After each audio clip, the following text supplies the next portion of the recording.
fish and game. She's also a Renaissance woman, a farmer, a house renovator, and formerly a raft guide, wilderness therapy trip leader, and challenge course facilitator. Kim stepped with confidence into the BOW program 2 weeks after graduation from UNH's outdoor education program and hit the ground, or water I would imagine, running. She embraces BOW's mission to empower women in outdoors by teaching technical skills in a supportive, non-competitive environment, and she loves reaching out to women of all ages to help them gain the skills to be self-reliant while recreating outside. I say recreating. I think that's what we do, right? We recreate, or do we recreate? Right? Kim and Laurie have shared a lot of backcountry and front country time in many places, from whitewater rivers to sea kayaking in Boston Harbor to extreme sledding in the New Hampshire's White Mountains. What Kim describes as her life's wandering journey in the outdoors has equipped her with a wealth of knowledge, skills, and stories that inspire the women with whom she works. Ladies and gentlemen, our interviewer of the Josh Miner series, Kim Prue.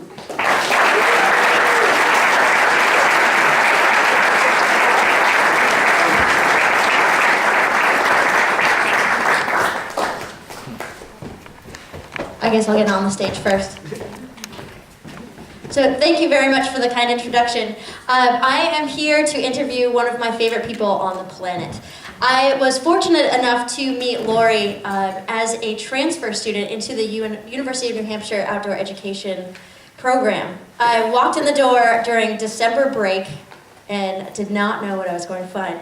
So I made a meeting with Laurie, and we sat down and talked about coming into the program, and I was really excited, and I said, oh man, you know, I'm gonna come in as an old lady of the program. Kind of made her chuckle, so okay, here we go.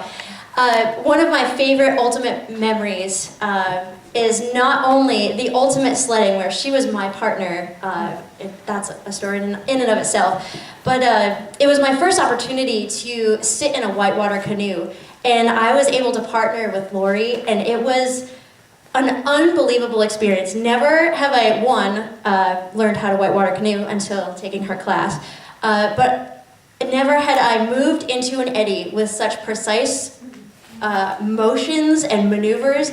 It felt like we were just one person moving that boat into the eddy, and it was, I want to say magical, but I don't know if that's weird, but it was magical. I absolutely loved it. Whitewater is in my soul, so having that moment with Laurie really, I guess, made an astounding impression on me. So I would just like to introduce you all to, again, one of my favorite people, Laurie Gullion.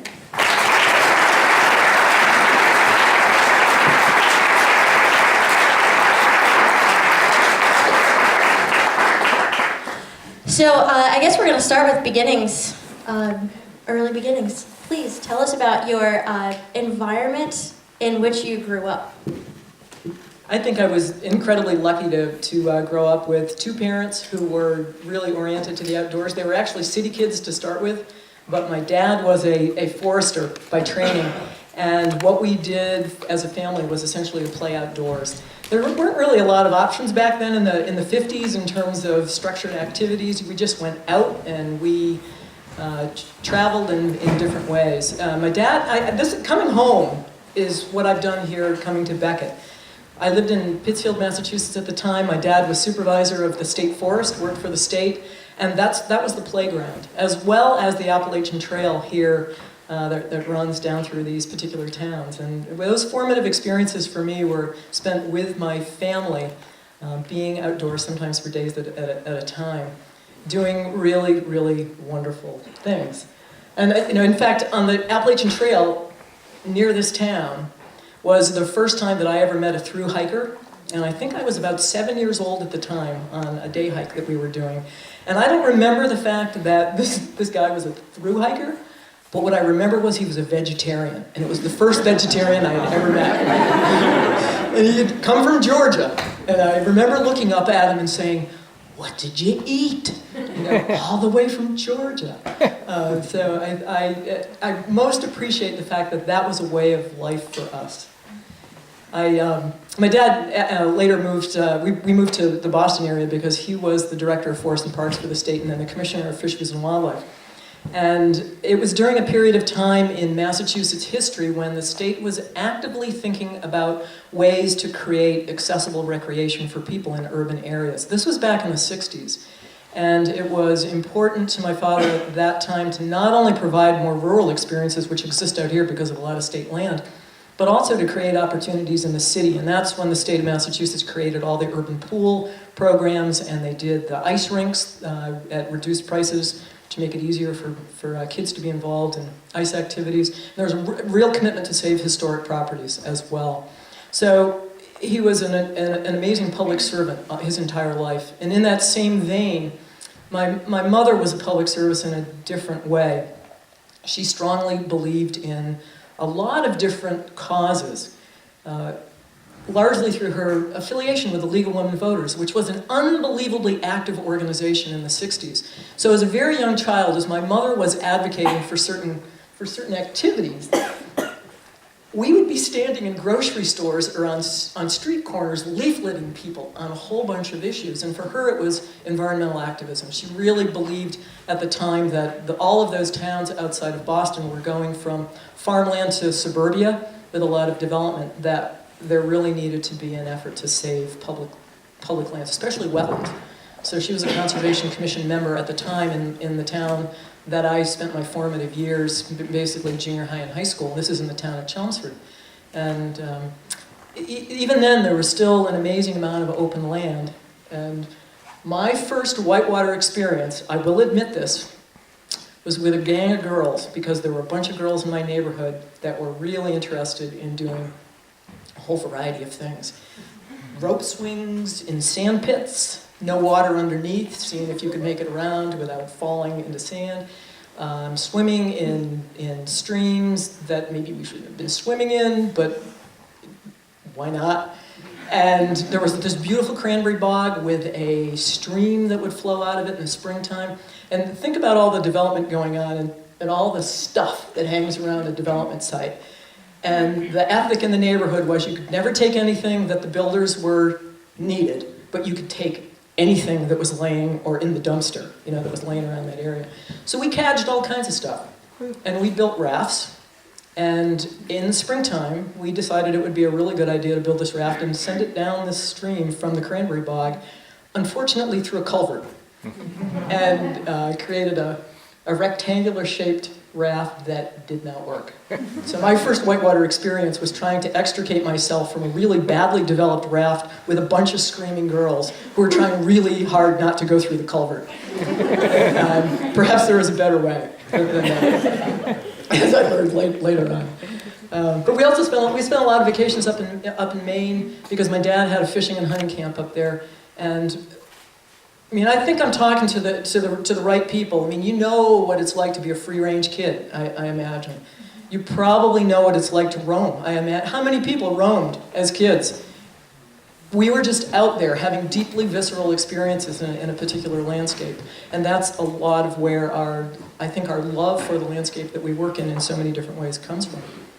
And for me, it was Girl Scouts. We could lash everything in sight, not well with that raft, but Girl Scouting was one of my roots. And also being in Maine, my dad and his cousin had bought this place from this little hunting camp stuck in the middle of nowhere. They bought it from an old canoe builder in Dover, Foxcroft, Maine. And I remember as a really young kid seeing Ted Whitten's workshop and standing there and running my hands along these wood strip boats that he had been building. And he had stashed them in all the ponds near the cabin that he could no longer go into. So we were paddling on these ponds with gin-clear water at a really young age. And given the latitude, it was my sister and I and two cousins, given the latitude to just roam over a distance in the woods, all by ourselves, ostensibly under my leadership, to simply go out and explore. After breakfast, you were gone. And I think of the freedom that provided at that age that has served me incredibly well through the years. Excellent. So just going back a notch, you mentioned your father's position in the city of Boston. And I know through UNH, we took a lot of, I went on a couple trips, sea kayaking trips in Boston Harbor. Would you mind just talking about your experience in the cleaning of Boston Harbor? I think one of the things that's important to me is to have a personal connection with the landscape and have that connection over time, which is why I go back over and over again to the places that mean a lot to me. And early on, one of the things, my dad was part of the state effort to acquire the Boston Harbor Islands and to basically create what became the state park and later the national park in Boston Harbor. So I was in the 7th grade and there was a cleanup on one of the islands there, and I got my first helicopter ride in my life. Heading out with the WBZ traffic copter.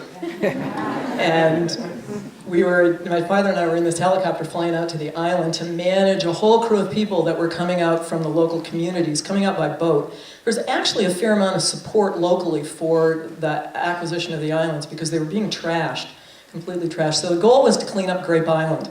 And when we were there, which would have been about 1967 or 68, it was a completely denuded island.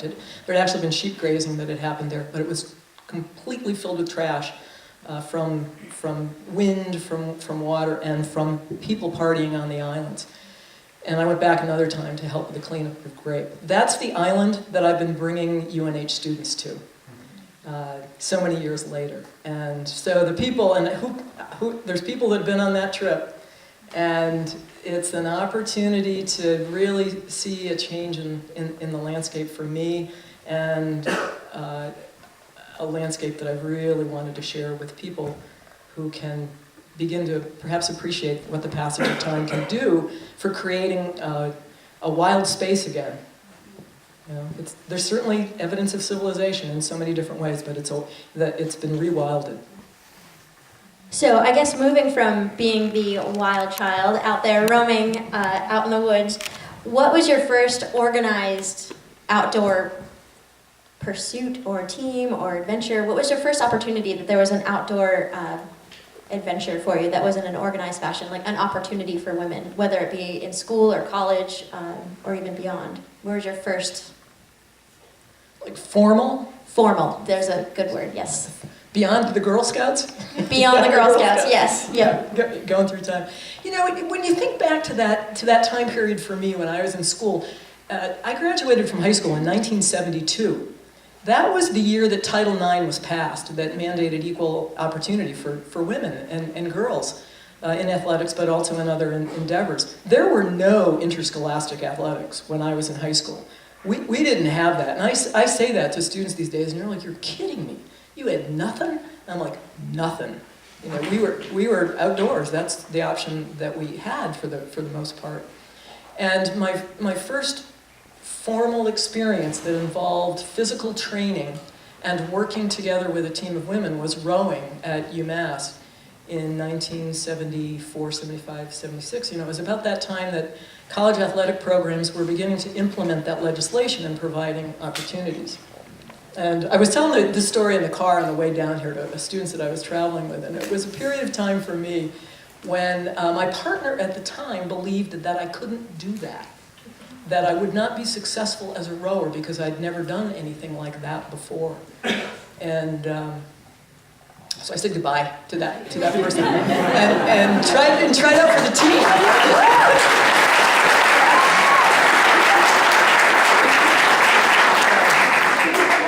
And made the team, rowed, you know, and in the head of the Charles Regatta in Boston, which is one of the premier places to be in a race. That particular person that I had said goodbye to was standing on the riverbank talking to my parents, and he looked at my father and he said, "You know, I never thought that you'd be able to do it." And my father looked back at him and said, "You know, pal, that's like waving a red flag in front of a bull."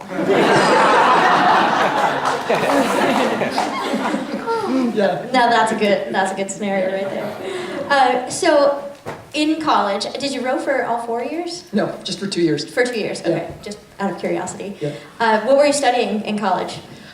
Radio and television broadcasting. Yeah. Didn't that serve me well? Yeah. It served me well for 5 years, but beyond that, no.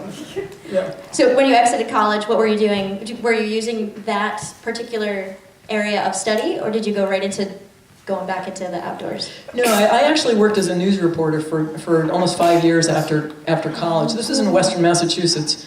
After going to UMass, I basically stayed in the area because my heart is really in rural areas. And I had an opportunity to work for a couple of small town papers, one in particular in Greenfield. And at the time, I was assigned to a town. I, by default, became the environmental reporter. I think a lot because I had grown up immersed in those issues and having to debate these things at the dinner table. Not only were we expected to report out on our day, but there were issues that we needed to talk about. A lot of them were conservation oriented. For me to cover those issues at that time, I actually knew a fair amount of people in the State House in Boston to be able to call for sort of state insights on what was going on in the town of Montague, where 2 nuclear power plants were proposed. So at the time, I was covering anti-nuclear demonstrations. The Seabrook occupation happened in New Hampshire relative to the plants that were proposed on the edge of Seabrook Harbor. And it was a heady time. It really was, because I was expected to participate in a variety of state and federal licensing hearings and report on all of that stuff. But the market was really changing at that time. Newspapers were under the gun a little bit in terms of profits. They started to trim, and we got a new managing editor that was, I had a hard time with the person's ethics, and I could feel that it was time to maybe think about what else I could do. And, you know, I've made it, in many ways, I have partnered with incredibly visionary men who often polarized people. And I think that some of my strongest sentiments, the things that I have come to believe, have come from partnering with people that I don't necessarily agree with all the time, but they make me think about things. And that's from, you know, you can hang out with the people who agree with you all the time, and what's the point of that? You know? But when Brent Bell challenges me with certain questions, and when 2 individuals in particular back in that time challenged me in different ways, that was really powerful learning. And these are men who believed in me at a time probably a little bit more than I believed in myself. And one of them was Tom Foster, a guy who started the Outdoor Center of New England in Western Massachusetts and did a lot of work down at the Nantahala Outdoor Center in North Carolina, the pivotal paddling school in the United States at that time. And Tom provided, he and I had been teaching skiing at a little skier in my last year in college. And he said to me, you know, you can teach. And I know you grew up flatwater canoeing, but I think you need to whitewater canoe, and I can make that happen for you. You can come take my courses for free at the local community college if you turn around and volunteer as part of the instructional crew there. And he provided opportunities for me that I am thankful for to this day, because we all struggle with how do we provide access for people who might not otherwise have access to these activities. There can be barriers in different ways in terms of getting to the activities, having the equipment, paying a fee. He made things available for me. You know, he let me use all of his boats, continue with instruction, get coached by him. And later on, when he became the coordinator of the National Instruction Committee for the American Canoe Association, he basically said again to me, you know what I believe in terms of technical paddling. There's a need for a national text, and I want you to write it. I can't write like you can. I want you to take the ideas and put them into action. And that was a partnership that got me started on my second love. Beyond being outdoors, a lot. My second love is writing, is the written word. And I have always wanted to be able to put materials in writing, primarily for practitioners, to be able to offer quality programs to a whole variety of people. And might I add, my little bio was written by Laurie, and she makes me look really good. So she's good at what she does. So Tom, was it? Yeah, Tom Foster. Tom Foster. Yeah, okay. Was he one of the folks who was involved in your first paddling trip in the Arctic? No. Or was he later? So the second person who was pivotal at that time in my life is a guy by the name of Jim Abel, who was a pediatrician at UMass Amherst. and an unbelievable wilderness physician. He had actually done work in clinics in Labrador, in northern Quebec, and he had an affinity for the North. He had answered an ad in the paper from a gentleman out in Spokane, Washington, who was leading trips to the Canadian North, looking for a physician to come along on these trips, which Jim had done twice before I met him, because he was yet another person that Tom had roped into being a part of his paddling program at the Outdoor Center. And as I became disenchanted with the newspaper world, I had been planning on going to China. I was going to fork over what for me was a huge amount of money and go to China. It was not too long after the Vietnam War, and there were border skirmishes that broke out between China and North Vietnam just at a time when South China was actually opening up to tourist travel. That trip got nixed. And I sat there at a January party for all of the volunteer instructors in Tom's program and said, you know, China's out. I'm really I need to figure out what to do with this money that I've scratched together to do something. But I don't know what it is, and I need to do something. I knew something was telling me I needed to make a change. And Jim Abel says to me, have I got the plan for you? He was showing slides that evening of his trips in the Northwest Territories of Canada. And we had 24 hours of daylight and gorgeous sunsets for seemed like 12 hours. An occasional bug picture, but not many. And all the really incredible flora and fauna. I mean, the wildflowers, and I just loved wildflower photography. And Jim says to me, I think you need to do that. You need to go north with me. And what he did was he put me in touch with this guy from Spokane, Washington, who was a friend of the president of a little Bible college in Spokane. And this president believed that the students in his program needed to challenge their religious beliefs in an environment like the North. And Jay Pritchett had been leading these trips for a number of years by that time, largely through the 70s. And so one evening, I get this telephone call, and this man with the most incredible radio voice in the world. Now, I'm a radio and television broadcasting major, did my time as a disc jockey and as, you know, and as a news person. This unbelievably smooth voice says to me on the telephone, Ms. Gullion, I understand that you need to go north. And by the end of the conversation, I'm like, okay, I need to go north. I'd never done anything like this before. I'd never slept a lot of nights in a tent before. I'd never done anything this physically strenuous, where you put yourself someplace for 6 weeks that you can't get out of with a whole bunch of people I don't know. And I signed on to the trip.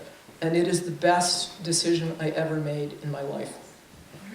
There's something about being uncertain of the outcome on the other end, but having the willingness to step through the door, really not knowing what's on the other side, but willing to gamble, that I think creates an intensity about the environment that you're in, an alertness and awareness that certainly in that situation helped me to figure out my direction from that point forward. And I find that interesting at different stages in my life. I think about the door, and one of the things that keeps the door closed for me is I grew up in a family that worried about money, and I can worry about money pretty quickly.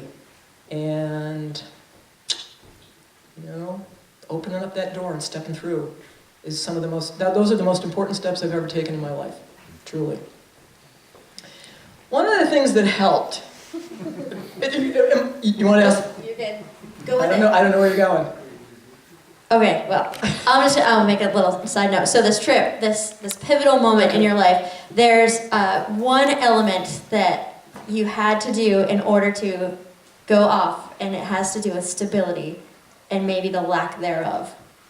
And from what I understand, you had a full-time position, you were raking in the dough, and you had to quit your job and go on this expedition. That's right. And you were leaving all of your financial stability aside. Mm-hmm.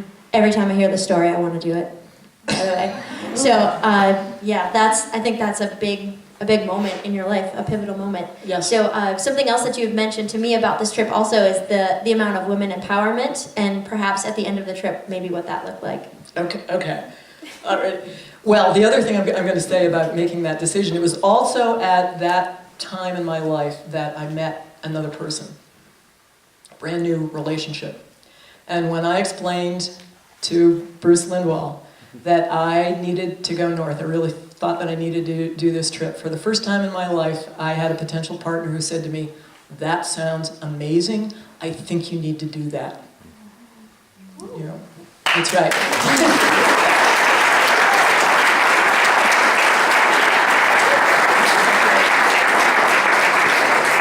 So I made a decision to essentially travel for a year. He was also at a job where he was on the road doing some cool things, teaching Alan Alda how to ski, for instance, for the movie The Four Seasons. But we lived, essentially apart for the next year, wrote each other a lot of letters, saw each other maybe, 60 days out of 12 months. And my thought as I headed off on a variety of adventures was, I hope that guy is waiting for me when I come home. And I'm here to say after 38 years, Yeah. it's pretty good so far.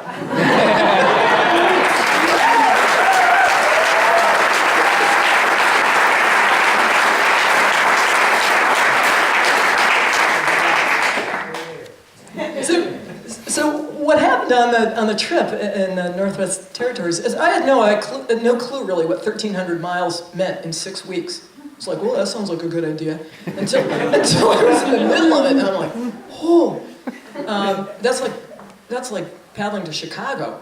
And so in 6 weeks.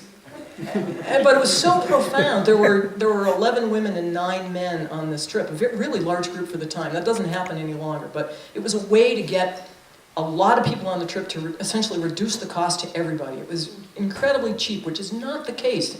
I mean, at least now in terms of going north, which is why I don't go there, because it's too expensive and I think the money should go elsewhere.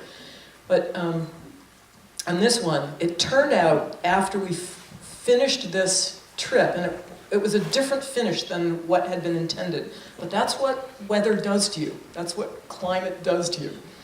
You may not end up where you think, but you end up someplace really amazing.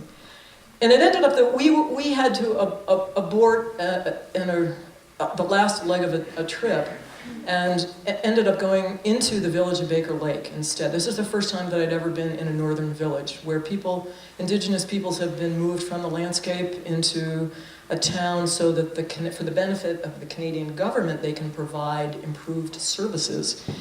And when we arrived in town, we've been out in a starkly beautiful place. We've seen archaeological sites from when indigenous people lived on the land, hundreds and in some cases more than 1,000 years old on these sites.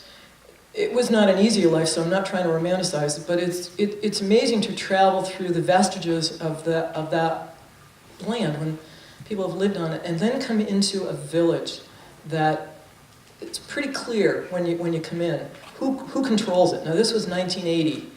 And it was definitely white males controlling that village.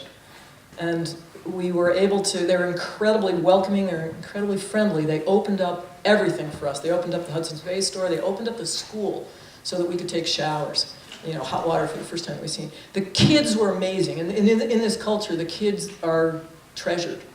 And they were our greeting committee. And they were the best people to interact with.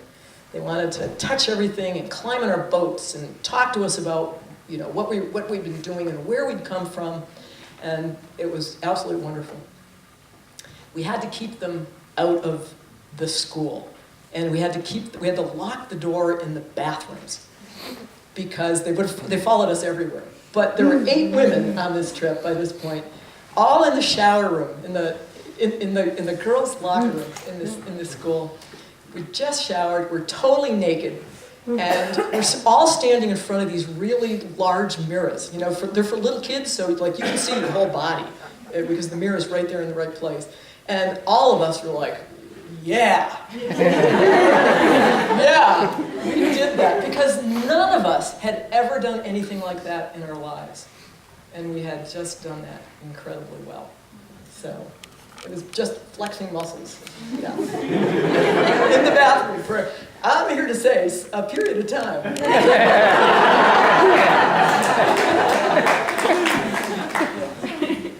So after that initial canoe trip, where did life lead after that? Well, I had to come home and think about how I was going to replenish the coffers, because I had zero money when I came home. And by that time, Bruce and I had decided that we would try to craft a life together. And he was more fully employed at that time than I was, and basically said to me, don't worry about money. Do what you need to do. Figure out the direction. And I'm like, well, once I get settled, I'll pay you back. And he's like, no. Two completely different family cultures at work here that we had to navigate. And I think that I was enabled to relax as much as I possibly could under that particular situation to figure out a direction. And so that's when I started taking certification courses to improve my skills in the outdoors. So I didn't come in to this from an academic program. I came into it from certification programs and apprenticing with other people in order to gain the skills that I needed to be essentially an independent contractor in the outdoor field. I was ready to not work for other people for a while and to work short-term programming at that point. And I think that some of my richest and most creative experiences have come through that 15-plus year period where I was working for a variety of organizations with a whole bunch of really creative people who were very much into creating programs from scratch. And there was marvelous synergy in those kinds of partnerships. So in those partnerships, was there situations at all that you partnered with males or were perhaps teaching males that gave you a hard time as a woman in the field?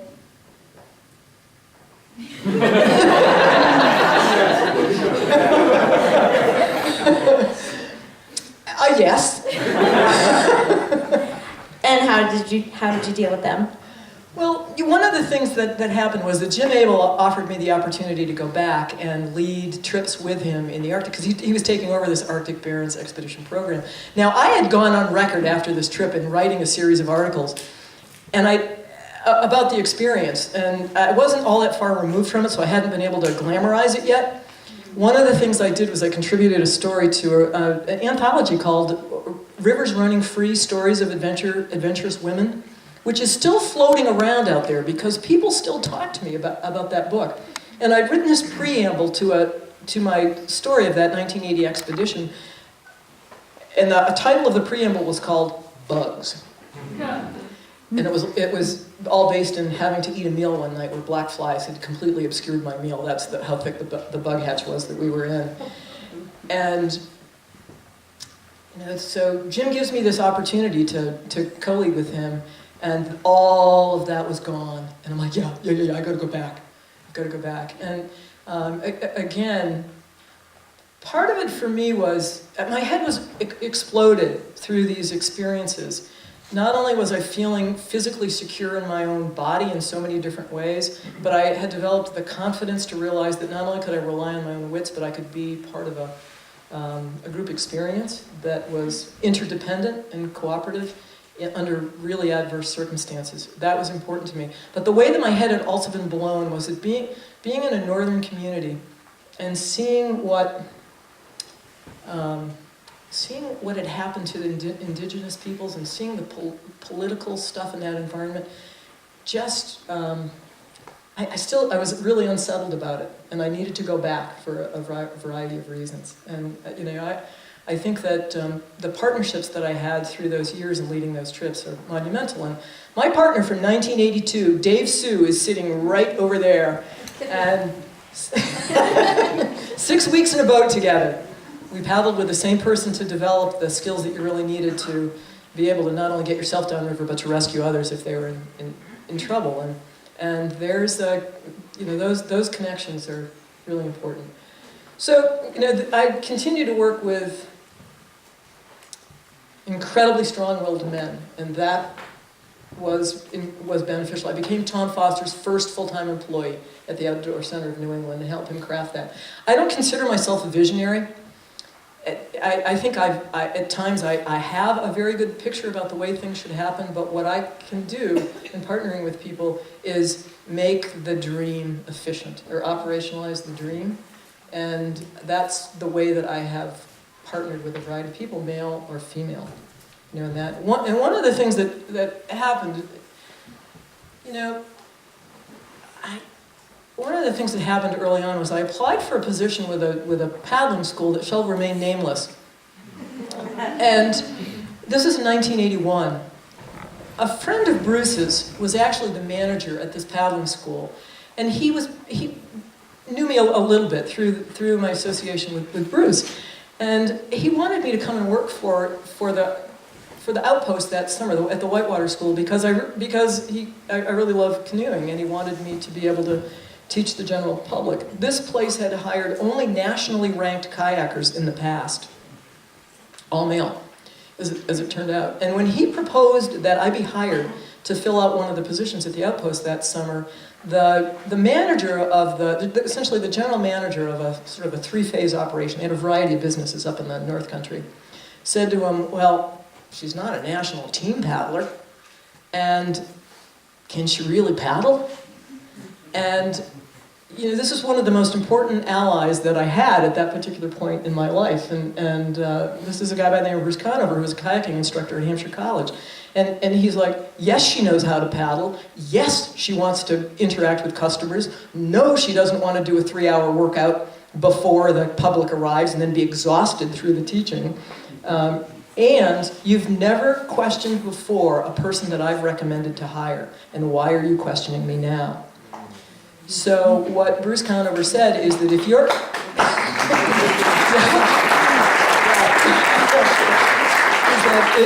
if you're going to require that she demonstrate her skills before you're willing to approve her as a hire, then anybody else that you've got in line for that position, anybody else you're willing to consider, needs to be interviewed or reviewed in exactly the same way. So what do you think happened? A bunch of us got invited to the river.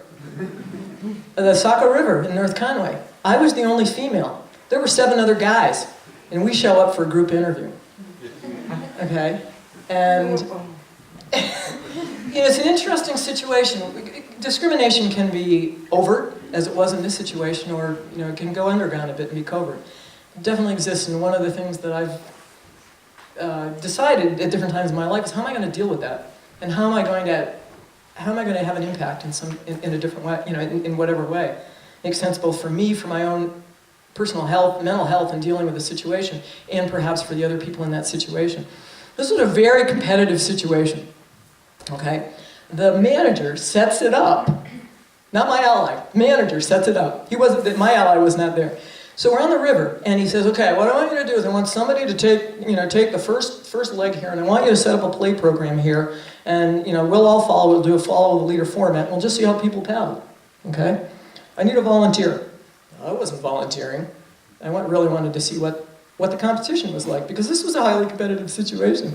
So I sit back, and I go, whoa, okay, I think I can do better than that.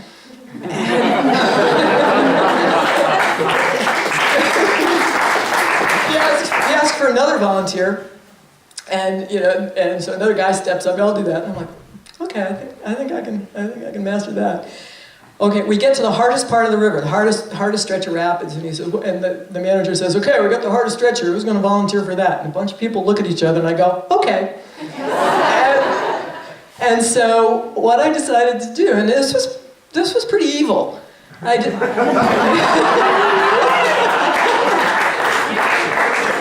decided to do all the hard moves that I could think of in this river stretch. I played it really hard. It included surfing across a hole that could eat people. And I set it up as a challenge by choice exercise. And I said to the group, this is a hole that's a little grabby right here, so you decide how you want to handle that, okay? You might want to go low, okay? You decide how high you want to go in this thing. And so I headed out and did the little run, sat down below, and you know, a couple of guys went out. One of them flipped, rescued him, brought him in, and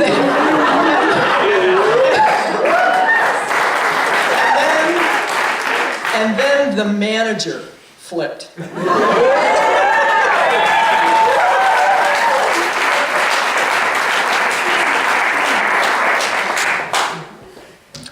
And I helped him get in. And so at that particular point, I'm like, okay, I'd done my job. And it was really interesting. The guys that were part of that whole deal that had come for this interview, they were absolutely wonderful. And they, you know, after a while, they were like, so what do you think, Laurie? So I gave tips for the rest of the trip down the road. And I got the job.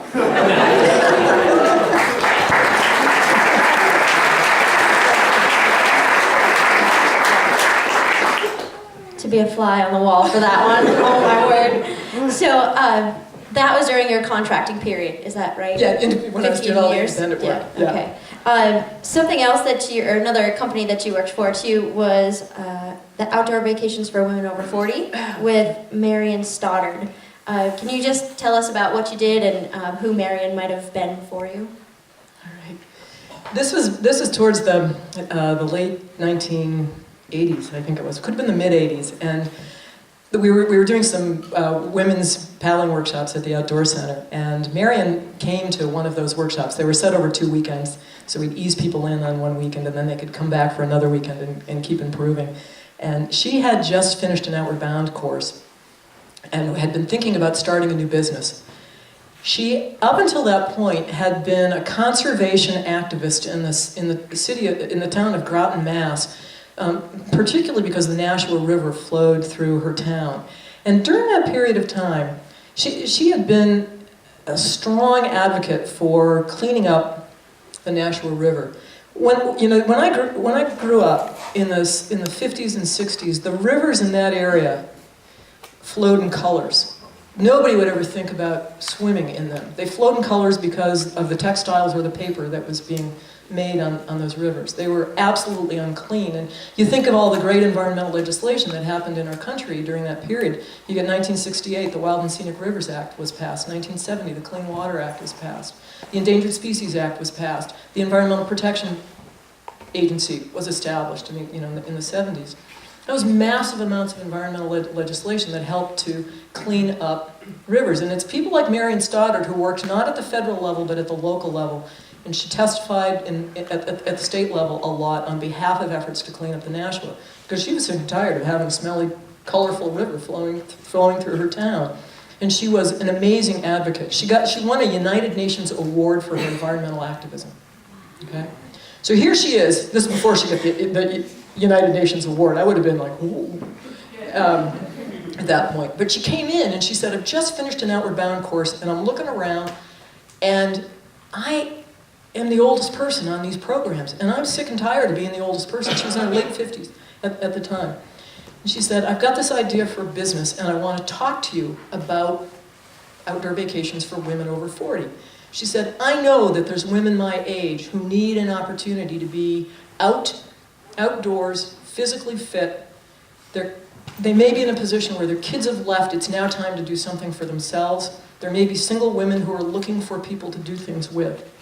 And she said, I think I can provide opportunities for them at reasonable prices when we're here in the US, and then probably more expensive prices when we travel overseas. She had this vision at this particular time, and she said, I would really like for you to run my water programs and be a part of this endeavor. So I think I was in my early 30s at the time, and I'm like, well, I don't qualify. And she said, here's my plan. You help me craft some of these programs, especially the water stuff, and you help train some of the women my age who would be wonderful as leaders of this program once they get technical skills, and then your job is done. And I'm like, that sounds like the best way to do it, okay? So I worked with her for a number of years doing those programs. And at one point, she said something really interesting through her years of doing this, because she ran the program for about 20 years, traveled all over the world with people. And she said, I've seen a change sociologically in the populations that I'm working with. And she said, when I first started marketing these programs, I had a really hard time getting women to think that it was okay to treat themselves to this. This was a treat. And a lot of women have denied themselves those opportunities for a long time.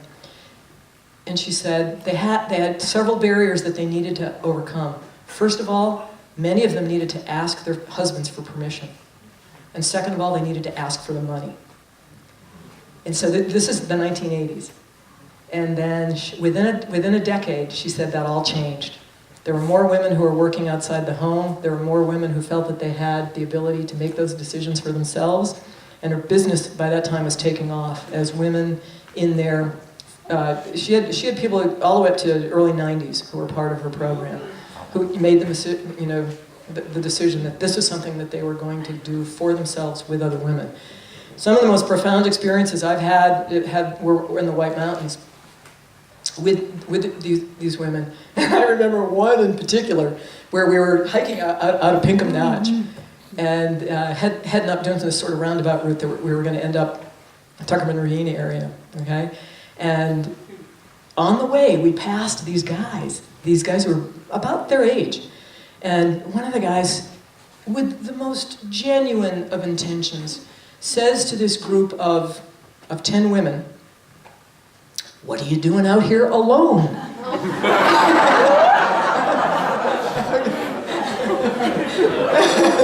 And I'm like, whoa, I'm not touching that. This is not for me to answer. Okay, now there were a couple of militant people in the group, and I thought, okay, how are they going to handle that? And the militant woman looked like they might have opened their mouths, but this really, really sweet, charming person looks at this gentleman and says, "Alone?" And she looks up and down the row of us.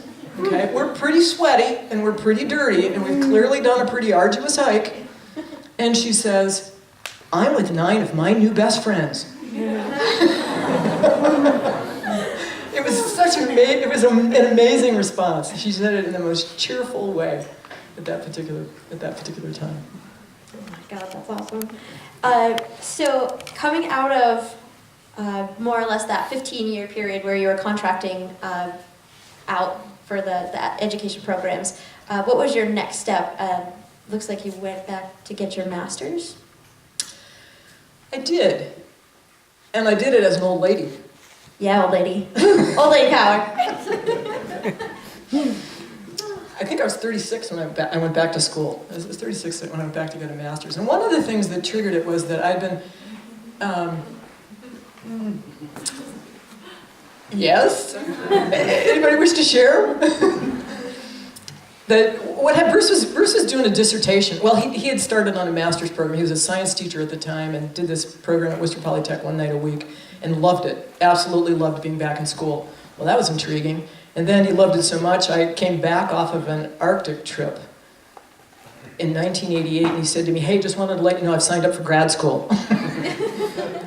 I think flexibility has been a key to our relationship a lot of the time. I mean, 1982, I go off to paddle with Davy Sue.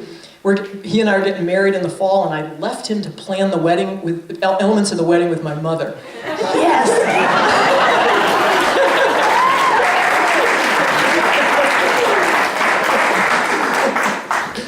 Where was I? What was I talking about? You're getting your master's. Oh yeah, getting my master's. So anyways, he decides at the tail end of that, it's time for a dissertation. You only need to live through somebody else getting a dissertation to know that you don't want to do it. And the master's was enough for me.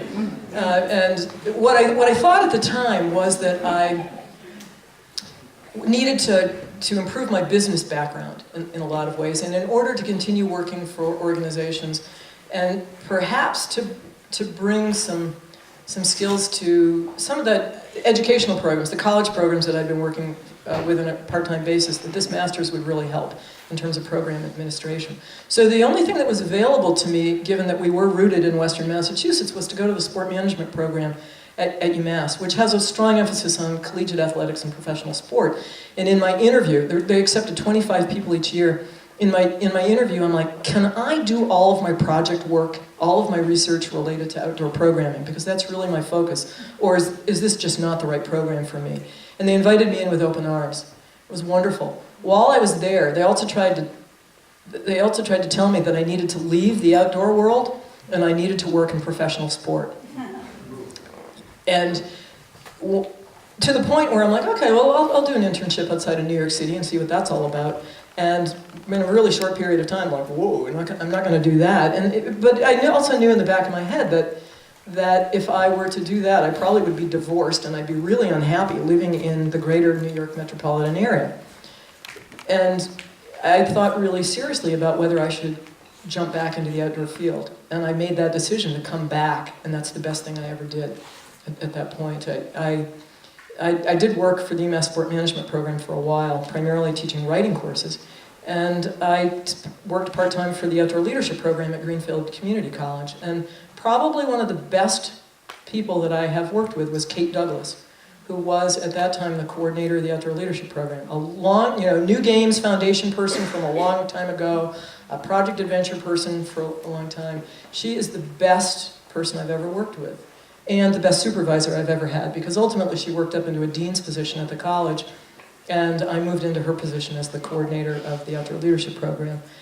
And is there anybody here from the Outdoor Leadership program? Oh, I know we've got some graduates, don't we, from OLP? Yeah. And it's an intensive one-year certificate program that has been affordable for years, that allows people from all backgrounds a way to get the training. I think for many people it is the way to go. There have been people who've been dual enrolled as 17-year-olds in that program. I think the oldest age has been 62 or 63. All, about 20 people intensively for a year. One of the most powerful programs I've ever been involved in. My heart is still there in a lot of ways. I have to say, because of a series of things that happened at the college while I was there, it was also time for me to move on. There was a very serious accident that happened in a summer continuing education program. Probably one of the hardest and most powerful learning experiences of my life, that burned me out pretty completely. And at UNH, I've been there 16 years now, I think, which completely amazes me. It's a different way to help people be really responsible and effective outdoor leaders over a 4-year period. So it was an opportunity for me to be involved in people's growth over 4 years. But those teaching opportunities for me have been a lot about learning, because there's something that I learn every day, usually from somebody who's either in the office or out in the field with me. And the best part for me is that I have a position at UNH that allows me to be in the field the most of any other faculty member. So it helps me when I'm sitting in front of the computer, which is an inevitable part of any administrative work that any of us are doing these days. We spend more time in front of the computer than ever before. Yeah. So my understanding is that you were recruited from the Outdoor Leadership program to come to UNH. Could you just describe what that process was like? Well, Bruce and I have had longtime friends in the greater Durham area. Gary Fosher in particular graduated from the Outdoor Leadership program. My family my grandparents had a summer place over there for years. And so we'd go over and we'd visit with Mary and Gary. And one summer I was talking, Mary still is the assistant director of residential life at UNH, and a strong outdoorswoman. And I was explaining to her that I really needed to make a change. And we had a really good conversation about it. About a month later, she was standing at a soccer game, her son's soccer game, standing next to Mike Gass, whose son was also on the soccer team.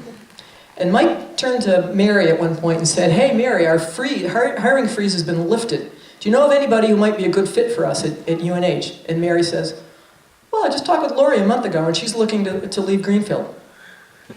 So I pick up the telephone, and it's Mike Gass on the other end of the telephone, and he says, "We have a new position and I want you to apply for it." When Mike Gass calls,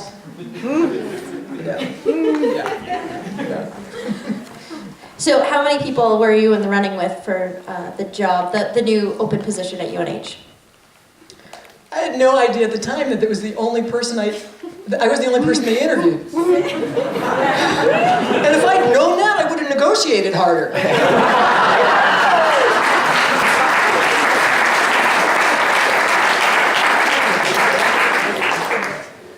perfect.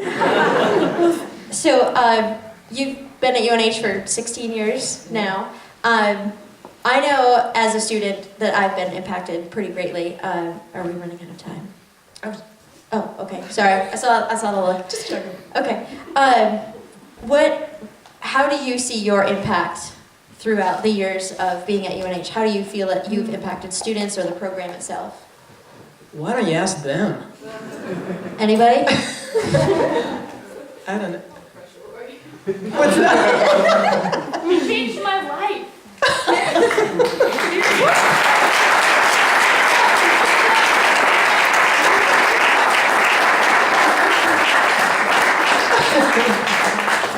UNH students who have taken a class with Laurie, will you stand up if you're not already?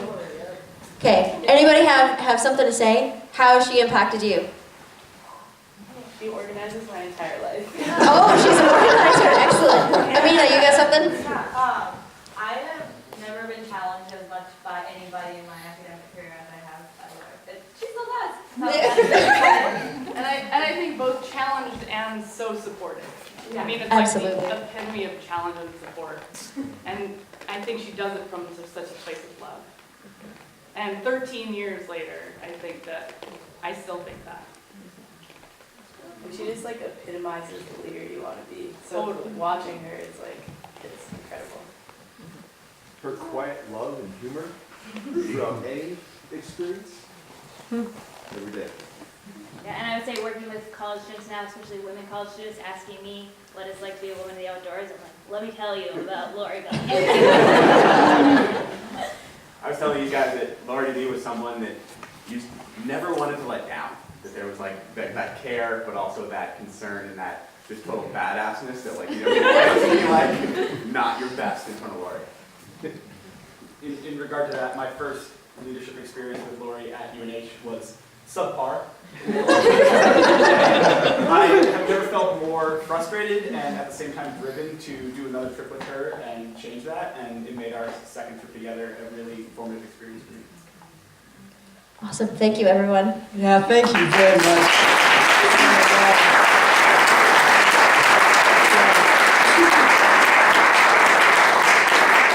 Kim, can I just add, I mean, I so appreciate what you said in terms of 4 years. So I was back in the 1985 part-time, maybe an expedition in little things on skis and whatnot. So in this little piece, I thank you because your impression on me and the impact that many years ago for that length of time, and not even having the opportunity for all those years, has made such a difference in my life. So thank you for all you've given. So, really appreciate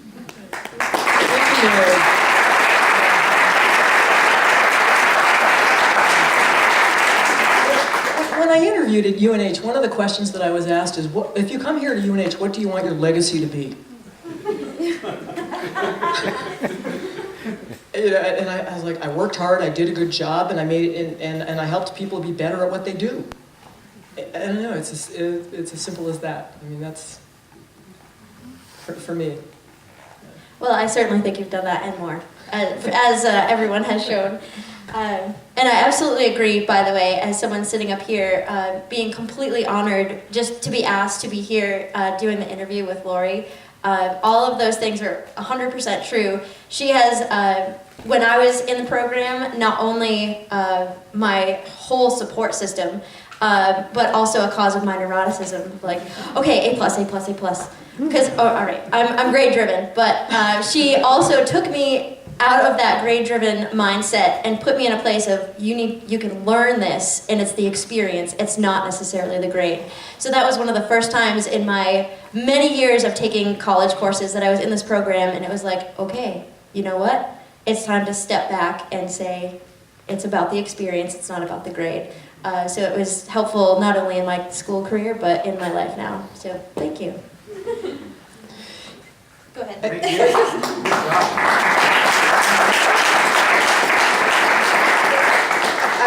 I had this incredibly wonderful exchange the other day where one of the students said to me, you know, you really make me look at my punctuation. You really make me proofread. And I'm like, yeah? What's so bad or big about that? And the person said, I just need to be more careful. You know, there's a few people sitting out there right now that are in a class that involves a lot of writing and a lot of professional writing, in basically a program administration class. So, Punctuation. Watch your periods and exclamation marks and semicolons and all that. So to, I guess, adjust topic just a little bit, I was fortunate enough to not only have you as a teacher, but I was also fortunate enough to be in a class with you in a learning experience. So if you wouldn't mind telling your recap of the horseback packing trip in Prescott National Forest. So for a number of years, students had been going to Arizona with Pam McPhee on her spring horsepacking trip. It was a course that had a focus on relational leadership. And they'd come off that trip. I'd usually see them within a day or two of coming off that trip. How was it? Oh, Laurie, you can't believe. It was amazing. Well, tell me about that. Oh, it was, I can't put it into words. I'm still processing it. It was, you know Pam. You know? Yeah? Okay. Well, this happened for a couple of years, and finally I'm like, I need to go and do that trip. I hadn't had an opportunity. The Brown Center feels like a long way away sometimes, which is unfortunate. And this was an opportunity for me to do something with Pam and also with Paul Smith. And Paul Smith and I had known each other years ago through the Whitewater community, and it was a time to be with both of them and to see the two of them in action together as leaders. So I signed on to this experience. Now, I had only been on a horse 3 times before in my entire life. 2 of them were not positive experiences. And the last one was okay, but still a little shaky. But there was something about the way that students were unable to put the experience into words and all that I was so intrigued by it. And I thought, okay. I've also through the years believed that I needed to try a lot of new activities along the way, like be a student again to regain that sense of empathy. Well, boy, did I get it in spades. So I'm on this trip, and Kim's on it, and there was 3 more UNH students: Dave Mazzotis, Bill Cudmore, and Brian Cassidy. And Brian and Bill and I had spent some time in the Superstitions, just an incredibly beautiful place, before we went up to join everybody for the trip. So I was in this mode, because we had this marvelous experience in the Superstitions. And now I get to the horse phase. And I'm having a really hard time controlling some of my nerves. And for those of you who worked with horses before, you know that that's contagious. So I'm under the 8 ball. I'm not doing well from the start. And I brought a lot of fear into that, fear that I didn't recognize that I had. And as it turns out, learned a lot about my leadership style too in stressful situations.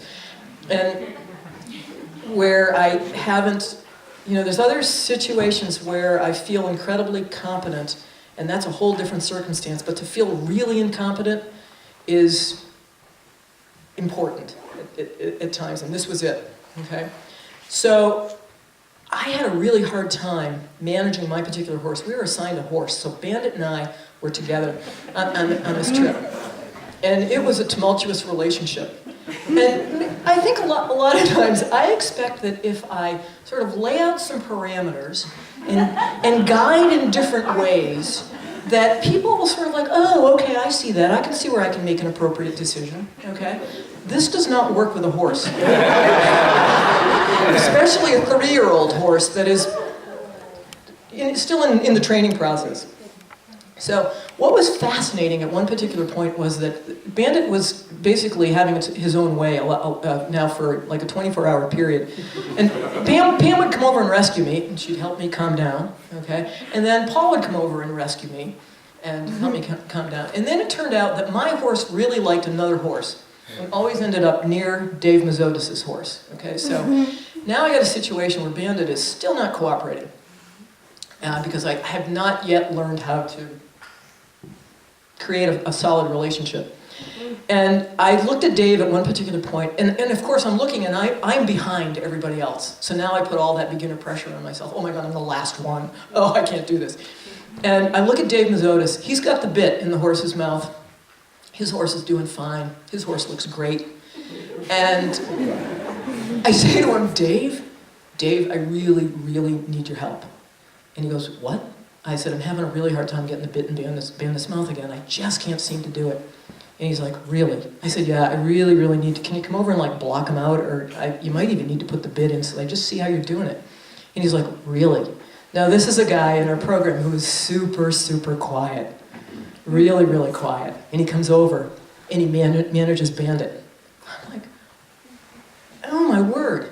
And so what happened for the next couple days is that I made sure that my horse was next to his horse, if they didn't automatically go together, and Dave helped me manage Bandit. And at that point, Pam and Paul, I think deliberately walked right out of the picture. And it was me and Dave, now in that particular situation. At the tail end of that course, as we were finishing off, it was our very last day, and we were getting ready to let the horses out into a corral. And Paul and Pam wanted to make sure that the gate at the other end of this long corral was closed before we let all the horses go for the night. Not a good idea to let them disappear into the upper Sonoran Desert.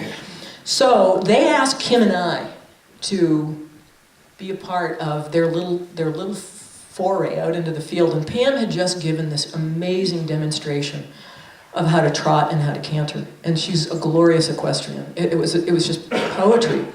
And so I'm like, okay, I got the picture. Let's go out and I think we were trotting. We're gonna start trotting. We're cantering first. Okay? Which for me was a lot like riding a jackhammer. And not only that, at one particular point in that trip, as we turned around to come back, Bandit could see all the other herd buddies. And horses like to get together. They like to stay with the herd. And as he saw us moving back that way, he took off. And I went completely black. I couldn't remember how to stop a horse. I mean, I lost any control over the horse. And the next thing I know, Pam McPhee has come to the rescue and basically, headed off Bandit in a new direction. So as we finish and we get down off the horses, Kim and I are standing there. And she says, that was the most fun that I have had in a long time. And I look at her and I say, that was effing not fun.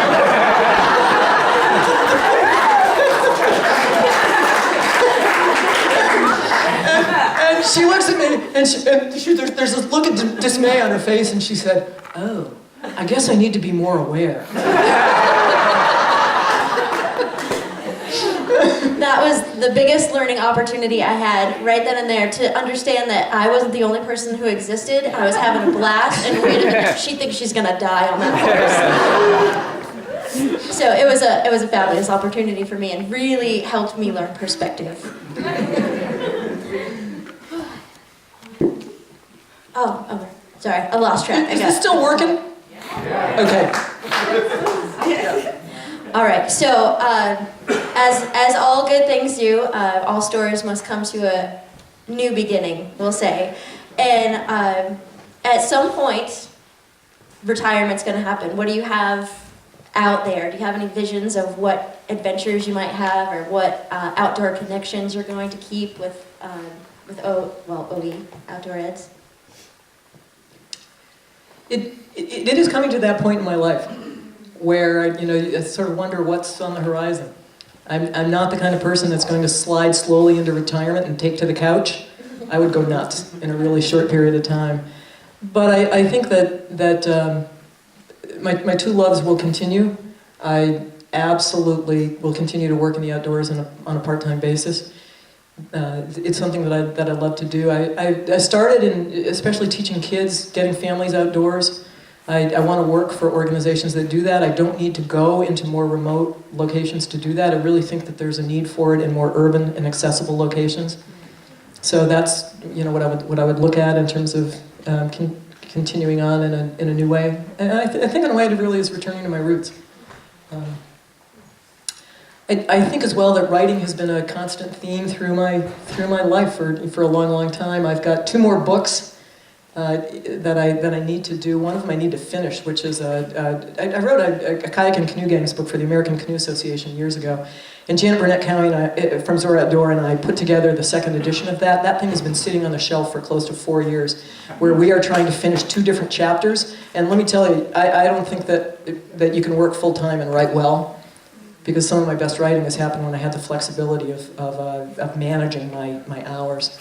But the other thing that I've been doing is I've been collecting archival information on women who traveled largely by canoe in wilderness environments from about the mid-1800s to the 1930s or 40s. That's sort of the time limit that I've put on it. And it's been largely Euro-American women, white women, but there also are some instances in there with indigenous cultures there are pictures. There certainly isn't written word. And what I found in spending some time in archives, I admit I like to sit in archives and just look through old materials. And I've done that in places like the Saranac Lake Free Library in the Adirondacks, which has an amazing collection, or Radcliffe, or Smith, places that had women's athletics back in the 1880s, and we're teaching canoeing. There's wonderful stuff that's in the primary sources that women often used during that time. Letters, journals, and scrapbooks. I've only been able to find one book that was written by somebody, and that I think was 1898.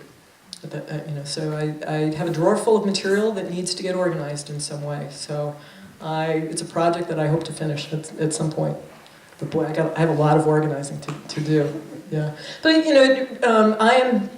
I'm certainly still living in. I need to live in rural places, and we've got a hideaway cabin in Craftsbury that some students here have been to that is an absolutely wonderful community. And I need to live in a town that has strong connections between people in that town. I've lived that way all my life. It'd be really hard for me to do anything other than that. Yeah. So you're talking about all of these outdoor adventures and different things, and I would imagine that helps you, quote unquote, refill your bucket. So with all of these years of experience that you have in this outdoor field, how have you managed burnout, or just how have you rekindled the passion of teaching?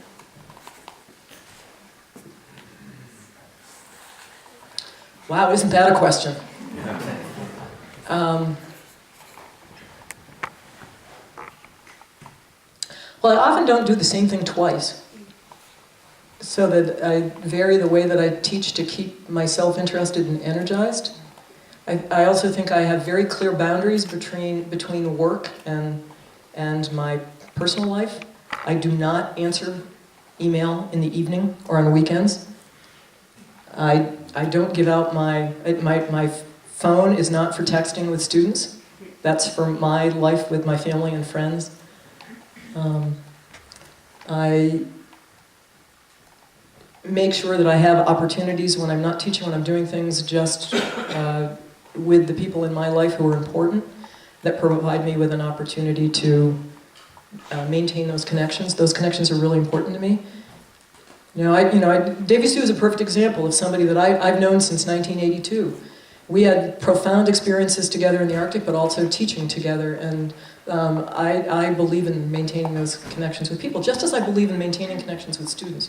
So I really enjoy the connections that I have with alums from our program as well. And for the folks that are sitting here in the room who are a part of the UNH program, you know that I hope that those connections continue.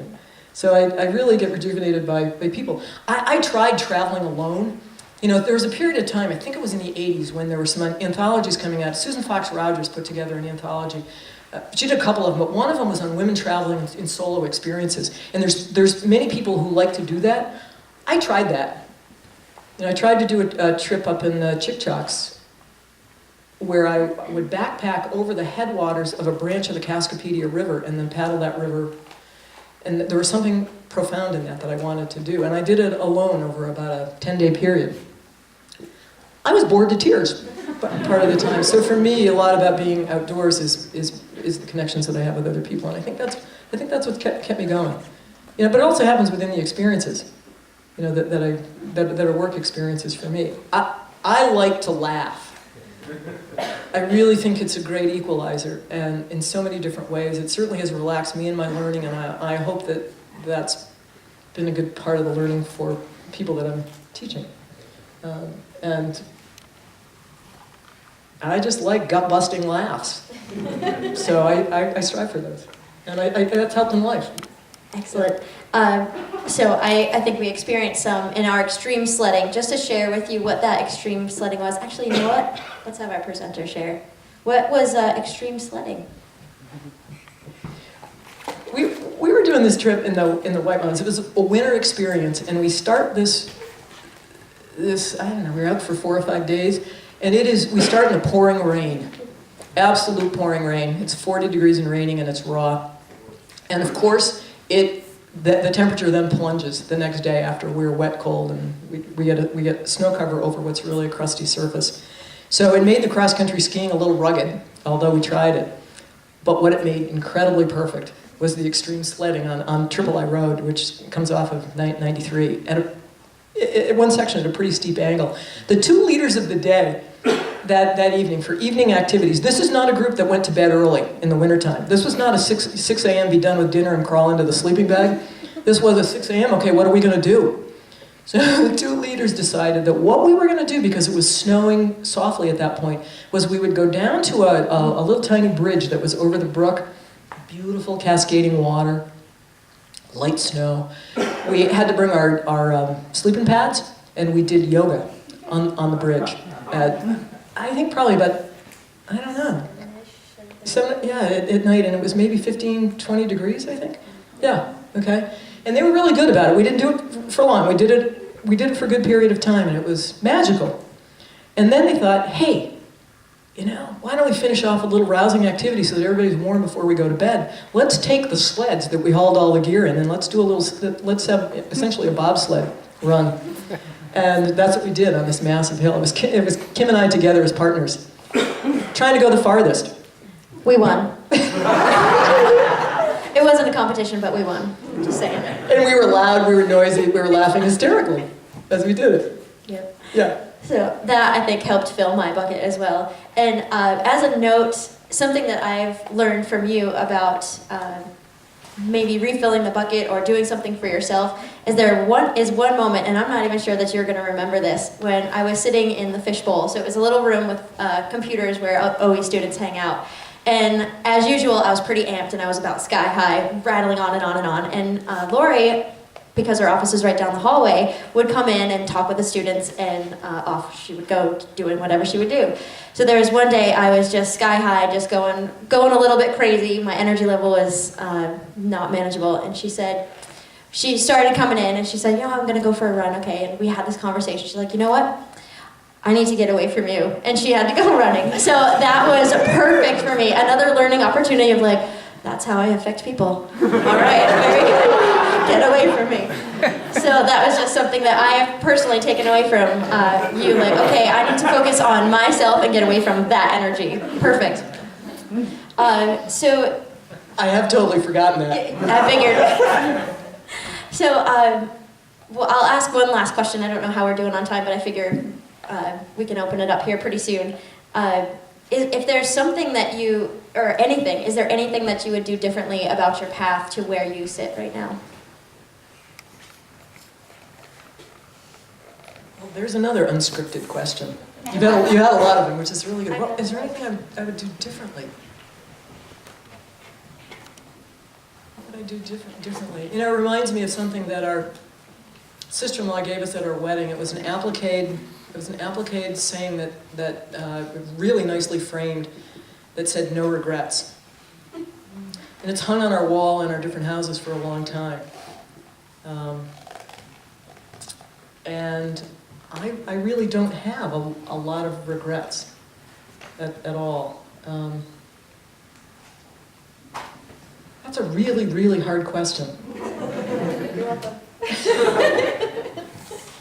I'll have to think about that. By the way, the sister-in-law ended up divorcing the brother-in-law shortly after that. Regrets. Yeah, I know.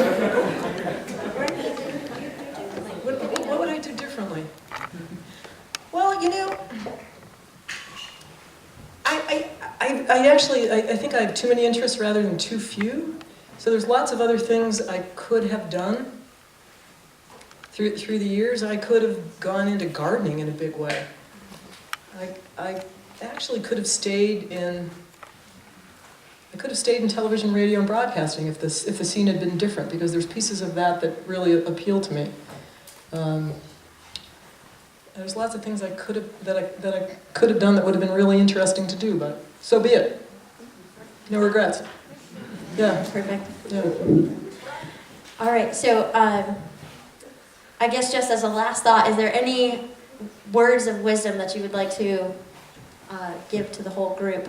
A parting thought, maybe, as far as something that has helped you succeed, or if maybe there's questions about where they're going in life or what they're doing, just any words of wisdom, really. I actually thought about that a little today from a couple of sessions that I was a part of, and I think that one of the things that's really important is to be in situations where we feel uncomfortable, so that we get out of our own world, out of our own heads at times. I think that for me, I've spent some amount of time in indigenous communities, and one of the things they have is a completely different sense of time. Time is very elastic. It's very, very different. And I think that slowing down is a really important way for me to maintain my mental health and sort of maintain my equilibrium in terms of the way that I approach things. And things are getting faster and faster in terms of what we do. Communication is off the charts. You know, I can take a break from the office for a short period of time to go into that fishbowl to talk with students and come back and 25 emails have downloaded. You know, so I think that more and more we need opportunities where we just slow down, and if we do that, we have an opportunity to think more clearly, we have an opportunity to consider the connections that we need to make, we have an opportunity to learn from other people.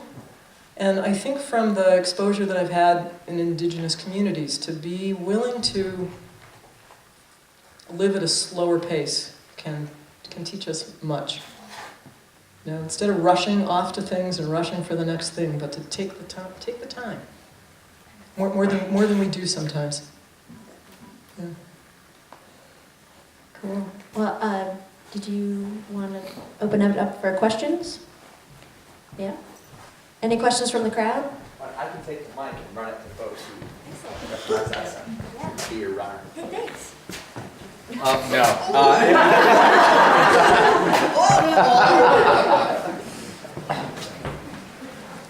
This is not really a question, okay? But a funny interaction the other day. Mike Gass came to my office and he said, "Brent, you know, I'm not going to be able to make it to see Laurie's speech." And he says, "So if I emailed you a question, would you ask it to her?" And I said, "Well, what would you want me to ask?" He goes, "Well, I just want, you know, Laurie to know how much I love her and respect her, and she's so amazing." And I said, "It doesn't sound like you have a question, Mike." But maybe, I said, I'd be willing to stand up and tell Laurie how much we love and respect her, and from your colleagues, so.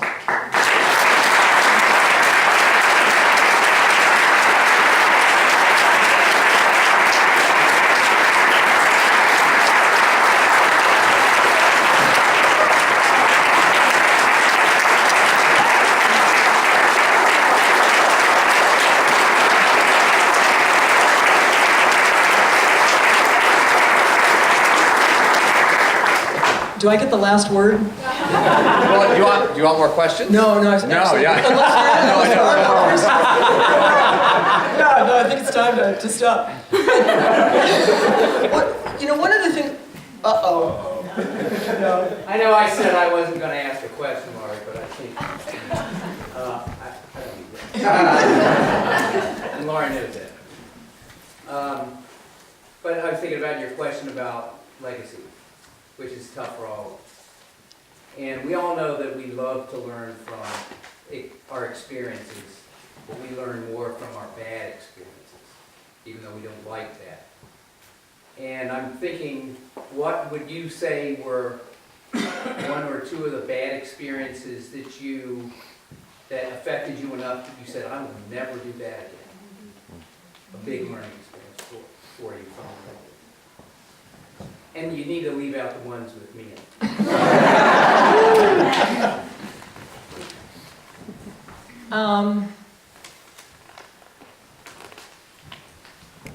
I'm going to talk about one only briefly, okay, that was pivotal in my life, and I alluded to it earlier, but there was a 12-year-old boy in a Greenfield Community College program that was severely injured in 1998, and the college handled the situation poorly, I believe, and I can say that now when I was muzzled at the time from speaking publicly about the situation. But I learned a lot during that period of time about how institutions will not do what I think is the right thing for the family and for the boy and for the people who are employed, the people who are part of the operation. What I learned through that experience is that being muzzled is not healthy, and reaching out to other people is incredibly healthy. And when I started to do that, then I found the ways to deal with that situation in ways that were good for me, but also good for the two leaders who were involved in this incident where this boy was severely injured. And I cared very deeply about the two people because I had taught them at different times. And so I think that these are really stressful situations, and in the outdoor world, there are enormously generous people who are so willing to give, especially when you have a problem.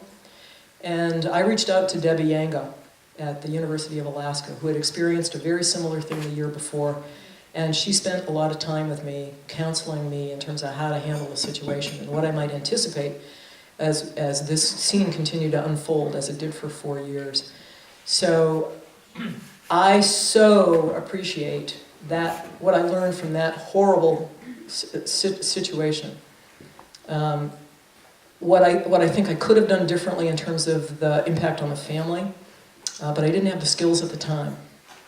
And I think that, you know, I'm saying this to anybody in the room. I've said this to students a lot of the time. If you ever find yourself in a situation where somebody is questioning your credentials or the way that you have operated in a situation or the way that your organization has operated, that there are people who are willing to help you. I'm one of those people, if you ever find yourself in that situation, because I know how much it helped me when Debbie Yango, you know, basically put her arms around me and said, you will come out of this on the other side. So that was pretty powerful learning. And the other situation that actually comes to mind is a situation that Bruce and I found ourselves in on the Coppermine River in 1999. And I had met a crew of 8 Americans that were traveling in Norway with Alv Elvestad, a wonderful man from Enfield, New Hampshire, Norwegian. And I've been over to Norway and Finland with him 3 different times, primarily the first 2 times as a safety boat with clients that he was taking on these trips. And the first trip I made amazing connections with these 8 folks. And they invited Bruce and I to come along on their trip on the Coppermine. And this is Big Water River that heads towards the Arctic Ocean. And we landed, let me back up a little bit. It was a quasi-leadership role. They were going to pay for a portion of our travel expenses for us to function as semi-leaders, where our expertise in terms of the situation that we were encountering would sort of dictate how the group was going to operate in a particular situation. This is a real big water river. And this river is known for not having a lot of portages, so they took this to heart. And they had lots of gear that slowed us down and potentially was going to slow us down in some big portages. Because when we landed with the float planes on Point Lake, which is a 90-mile long lake, so think of it like a long bowl that's going to tip into the river, and the greenery was 2 feet underwater because it was a high water year. Okay? this did not look good from the start. But we had a number of days on Point Lake hoping that everything was going to go down. And it turned out as we got down into the reaches of the river, we were going to reach a point where we wouldn't be able to go much farther without really committing ourselves at that point. There wasn't going to be a way out at that point other than to go down, because we weren't sure with the high water. The water was up in the bushes, so you couldn't scout easily on this, and I'm unwilling to run anything that I can't scout when I can't see the bottom and know what's going on. And we didn't know. The river was running so fast, we weren't sure if we needed to abort at any point, whether a float plane could actually land and not get swept away. Because we weren't sure exactly what was down beneath our very famous waterfall. So Bruce and I were increasingly uncomfortable about this situation, and actually what we ended up doing, because of a situation that happened with two of the paddlers who were a little bit too aggressive on a move and were headed towards a really bad drop before they were able to pull it in. We're like, we really don't know if this group can handle it, and more than that, we might exceed our food if we continue downriver on our original inventory. So we were really uncomfortable that night and decided that we needed to raise this issue with the group. And the next day, in that conversation, which became very emotional and very heated at times, there were the two oldest people on the trip, knew that it was probably going to be their last trip without a guide or an outfitter, which was, in a sense, we were already functioning like this, but they were reaching a point where they knew the only way they could do it was to go with real support in the future. And the woman in that partnership said at one particular point, I don't care if I die on this trip. I want to get to the Arctic Ocean. That it was a goal for her. And my heartfelt reaction at the time was, but I don't want you to die on this trip. And she believed that I was questioning her ability to paddle and her ability to handle that situation, and that I was interfering with a dream of hers. And I was concerned about a couple of things, including another person on the trip who was suffering from a situation that we couldn't really figure out what was going on. She was losing the sensation in one hand. And that's not real good when you're now facing, I don't know, what would it have been, Bruce, like 21 more days on the river, probably? In the hardest rapids of the trip. And so our recommendation was that we turn around and go back upriver. This was one of the hardest decisions this group ever made. And that's what we ended up doing, because basically we were really unwilling to take on the responsibility at that point for the group. We had discussed these roles ahead of time, but nonetheless, when you get into that situation, a lot of that goes out the window when emotions are high. It really interfered with our relationship with this couple for a number of years. That has since changed, and we worked through that, but it took a long time. What happened was the woman on the trip who was losing sensation in her hand said to us later on, she said to me, I think you saved our lives. What happened with two other teams that went downriver, because one of them passed us as we were portaging back up around a rapid to continue back up into the lake system. And that couple actually sent a letter to people in the party later on that said, we think you made the right decision. The other team that had passed us earlier with two boats, I think? 3 boats? 2 boats. 3 boats. They ended up with 2. They made it to the mouth of the river, but they'd lost a lot of their gear, and they now had 6 people in 2 boats. So I think we made a good decision, but these are not easy. These are not easy decisions at all. Yeah. Oh, that's a little bit of a sober note. So one of the things that I want to do at the tail end to close out is I want to thank the committee for the invitation. One of the things that's happened, I haven't been to this regional conference in quite some time, and a lot of it is because I've been teaching a particular course at UNH in the springtime that requires me to be on call for most weekends in April, and I'm not teaching that course this year, which is why it was the perfect year for that invitation.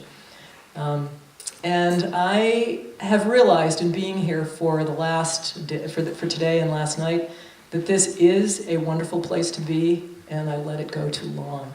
So thank you all for the energy that you all generated today, and for the way that created some richness in my experience here.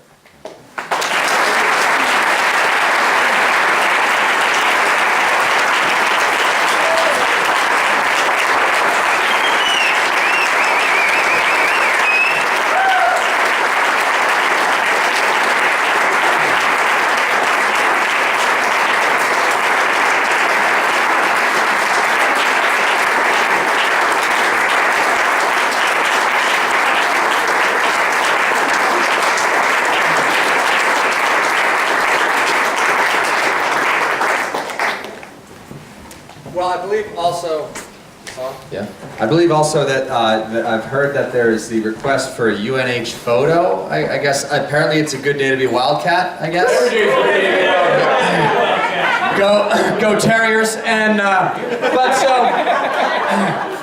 so we're gonna have that. What's that? Oh, get center. What am I doing? Oh, the